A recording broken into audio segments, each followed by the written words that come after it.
Hey plant friends, welcome back. Today we are going to discuss winter sowing. Winter sowing is a great method to use.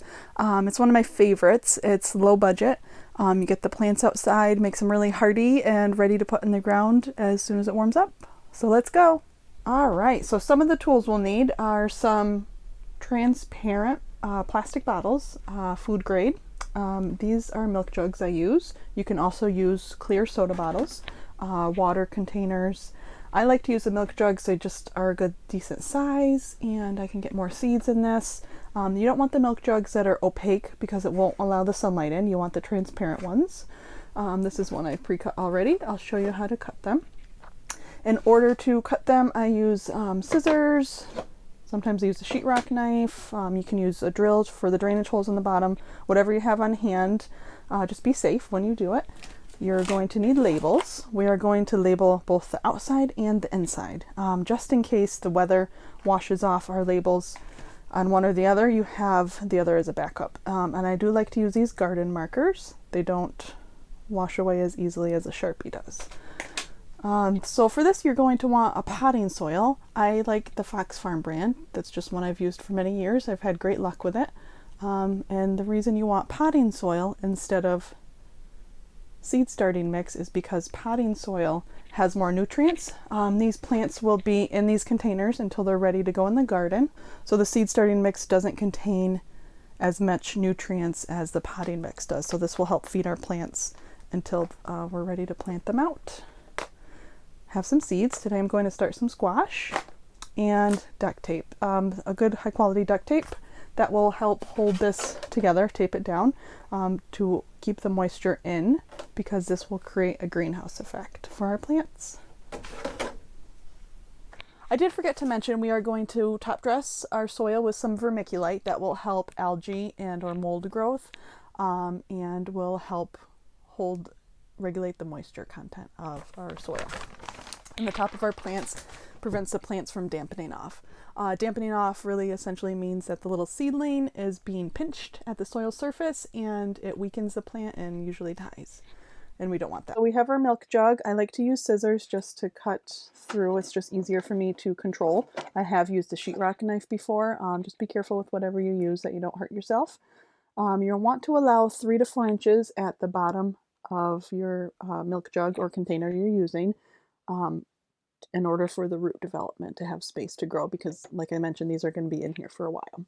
So we'll cut this around. Doesn't have to be even. I don't usually get it even, just the best you can. And then when we get to the end by the handle, we're going to leave some space for a hinge, just like that. So this way it will open up and hold together. I do use these year after year. Sometimes this hinge wears down and they fall apart. You can just match them up and tape them together. All right, now we're going to drill holes in the bottom. I like to split this into 4 segments and do 1 to 2 in each section just to have plenty of drainage. You can use a drill. I just use usually a sheetrock knife and just kind of punch a hole in and twist it. It just goes faster for me, like that. And we'll do that all the way around. Careful of your fingers. After you get your drainage holes in the bottom, we're going to put some up the side, about 2 to 3 inches, just if any of these get plugged on the bottom from resting on the ground, you have extra drainage on the sides. I just do 1 per side usually. You don't need a ton.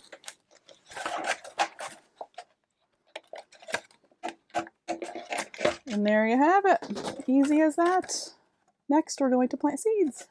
All right, let's get started. So we are going to grab our milk jug with our drainage holes, fill it with soil. You want the soil pre-moistened. I already pre-moistened this.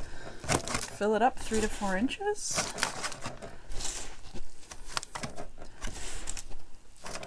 You want the soil wet enough to create a snowball, not dripping wet.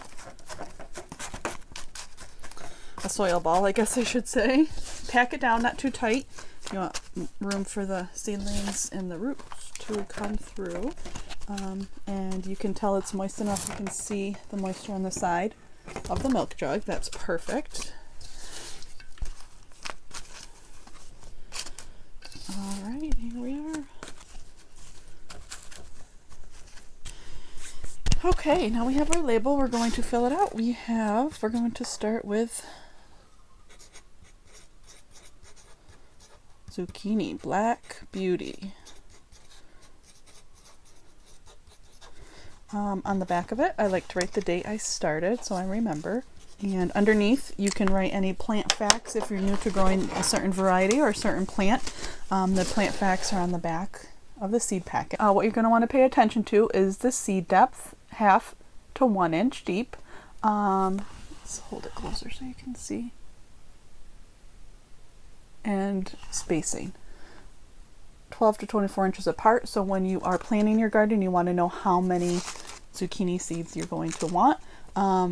Because if you have a small container garden or just a small area to plant in, you don't want to plant 20 zucchini plants and they need 1 to 2 foot spacing and you don't have enough. That would be not good. So just make sure you plant enough for your space. I just like to use the back of the garden marker and put our holes for this size milk jug, and this plant specifically we're doing because the seedlings get a little bigger. I'm going to do 4 total. Just because you want room for each of them to grow, you want to be able to separate them and be their own individual plant and have plenty of space to be healthy. We will top dress with some vermiculite.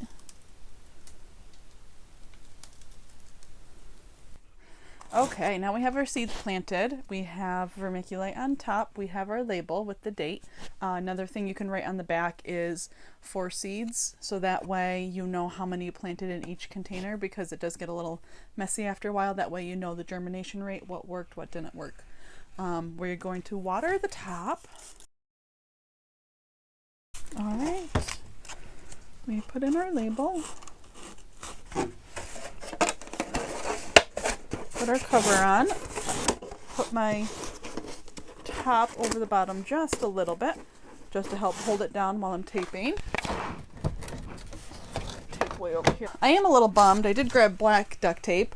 Don't prefer to use this one. I like to use the gray one. That way I can write what is in here on the duct tape. That way I can reuse these year after year. Here's one I haven't cleaned out yet, but I just wanted to show you. I did used to write it on the top. This one was watermelon. Through and find the one that you used watermelon in last time, or you're scribbling it out and writing tomatoes this year and it just gets messy. So I do like to write it on the duct tape, but it's a whatever. This will work.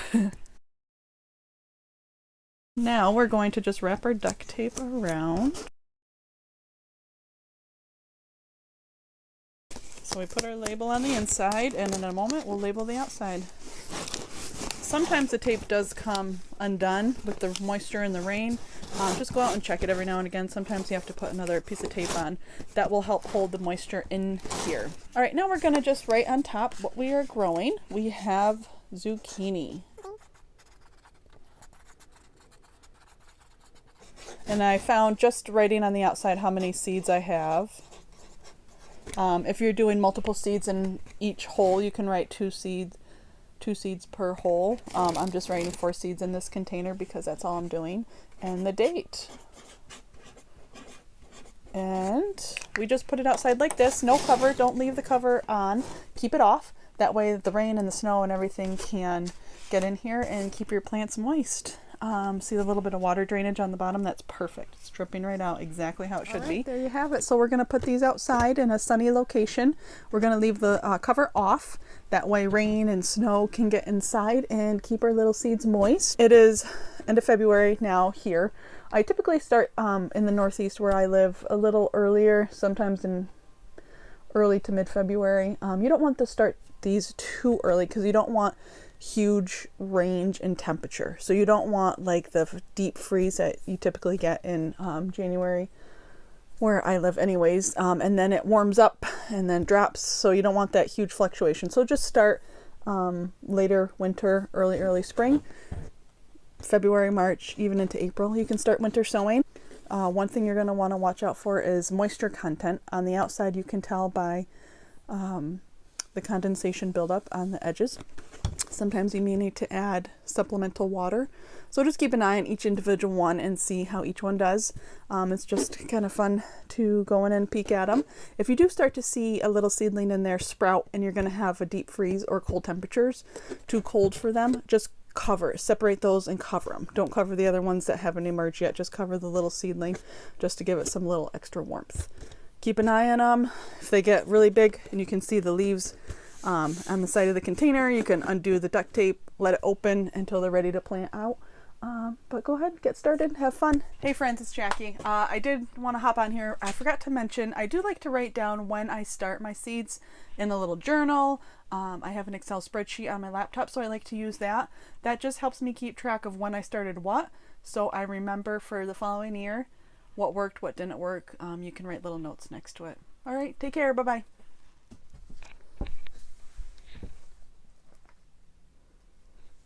Let's get started. Okay, rewind.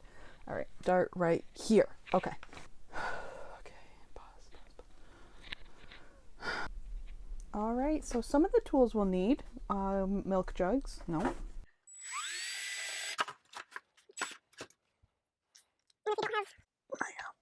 can't get it. Okay, now, let's start again. Okay.